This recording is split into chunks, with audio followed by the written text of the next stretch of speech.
Teman-teman, di sini saya akan mepresentasikan tentang inovasi minuman fungsional berbasis fermentasi sebagai respon terhadap darurat stunting di Nusa Tenggara Timur, yaitu respon solusi sehat dari kombucha, daun kelor, dan juga ekotonik. Latar belakangi penelitian saya yaitu di NTT terdapat suatu angka stunting yang masih belum usai, dikarenakan masih terjadi angka yang paling tertinggi di Indonesia. Ini terjadi penurunan yang signifikan. Ada terjadi suatu intervensi gizi antara sanitasi, edukasi ibu yang kurang, ASI yang eksklusif masih kurang, dan juga kurangnya mengonsumsi suplemen zat besi. Nah, oleh karena itu, di NTT sendiri, anak-anak mengalami suatu tumbuh kembang yang terhambat dan akan menjadi suatu risiko penyakit yang jangka panjang. Nah, oleh karena itu juga, bahwasanya stunting ini akan bersifat suatu kompleks dan multidimensi. Nah, di NTT sendiri ada 3 kategori usia yang diserang, yaitu anak-anak di bawah 2 tahun, ya, mana ada angka sebagai berikut, dan juga harus diberikan suatu edukasi kepada ibu yang berpendidikan minimal SMP. Inovasi ini akan memberikan suatu manfaat dan juga akan mencegah suatu stunting. Nah, sehingga nantinya akan mempengaruhi juga anak-anak yang ada di pedesaan, sehingga akan menghasilkan suatu intervensi gizi yang perlu diarahkan, dan nantinya akan menjadi suatu respon darurat dan produk baru, bahwasanya kombucha dari daun kelor dan ekonomi ini bisa mencegah terjadinya stunting di Nusa Tenggara Timur. Nah, oleh karena itu konsep produknya ini mengkombinasi antara moringa dan juga rumput laut merah, sehingga hasil fermentasi antara moringa dan rumput laut merah ini menggunakan Scooby akan menghasilkan kombucha yang sebagai probiotik alami, meningkatkan suatu penyerapan nutrisi, kombucha herbal, dan juga bersifat fungsional, mendukung suatu kesehatan pencernaan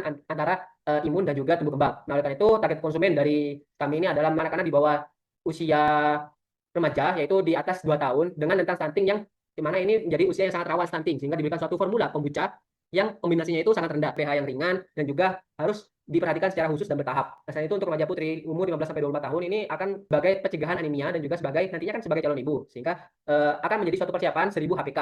Nah, selanjutnya untuk fase recovery dari penderita stunting sendiri. Nah, mendukung suatu edukasi dari keluarganya sendiri dan juga monitoring konsumsi kombucha, sehingga akan mendukung suatu imun dari anak-anak yang menderita stunting, imunnya semakin kuat dan kebal, dan juga akan mendukung suatu pencernaan yang sangat stabil. Nah, selain itu juga ada remaja dan pengantin baru, meskipun ini bukan target utama, tetapi dapat didasar sebagai edukasi untuk jangka panjang. Bahwasanya stunting itu sangat berbahaya. Oleh karena itu, diangkatkan suatu proses produksi bagaimana membuat kombucha ini dari proses pengeringan antara daun kelor dan ekotomi dan menghasilkan suatu bubuk dan dikombinasi untuk membuat suatu teh. Nah, dari suatu teh inilah tambahan antara Scooby dan juga ini bisa dilihat prosesnya merebus air, masukkan gula, dan nantinya akan difermentasi, difermentam sampai 14 hari, dan Scooby ini akan naik selama fermentasi itu berlangsung. Dari yang awalnya tenggelam dan akan naik karena muncul buih-buih fermentasi. Nah, buih fermentasi inilah pada hari ke-14 atau bisa dipanen optimalnya pada hari ke-10, kombucha ini bisa dipanen dan dipindahkan ke wadah baru. Dan dipindahkan ke wadah baru nantinya akan bisa fermentasi lanjutan, yaitu fermentasi kedua, yang mana bisa ditambahkan suatu limpang-limpangan, entah jahe ataupun dan lain-lain.